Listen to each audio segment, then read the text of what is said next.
Right, well obviously I've got the primary drive side all stripped down again on this Royal Enfield Constellation, and I've been obviously on the trail of and chasing this oil leak, which has been rather mysterious and puzzling to say the least.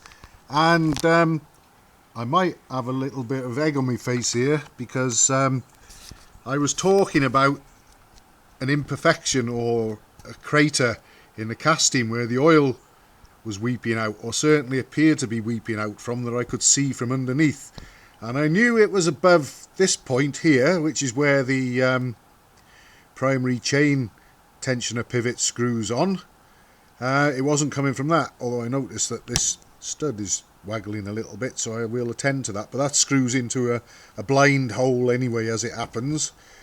I think, or did I already mention that it's screwed into the crankcase? We'll have a look and see if it goes right through.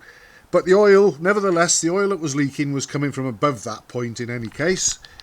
There's a little dark area there, which I had assumed was a flaw in the casting, and the oil appeared to be running out from there. With the cover off now, and I haven't wiped anything, I noticed that it's also quite oily up here. But I had, even though someone suggested these cam end covers, I'd sort of dismissed them because the engine has been stopped for such a long period.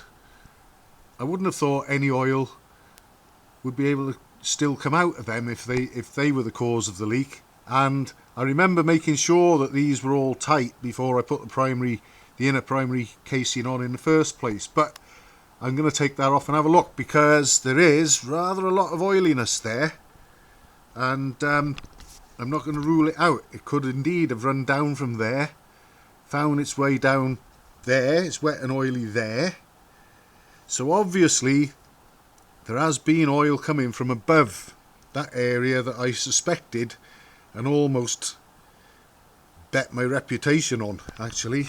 But what I'm going to do next is I'm now going to wipe everything clean and dry, and then I'm just going to watch and see what happens next. But it looks like oil has been coming from this, and that is really surprising, because I don't know how long it takes or how long these hold oil for, or whether they hold some oil, a rather large amount of it, almost indefinitely, and there's just a slight seep coming from it. But I'll be having a close look at that.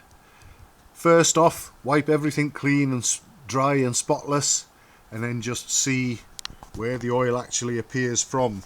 But I needed this slot off in any case, whether it was coming from there and needed a sort of plastic metal type fix or welding, or whether it's coming from there. So I'm no better or worse off. I needed to get this lot off anyway. It's just a question now of finally pinpointing exactly where the leak is coming from and dealing with it accordingly.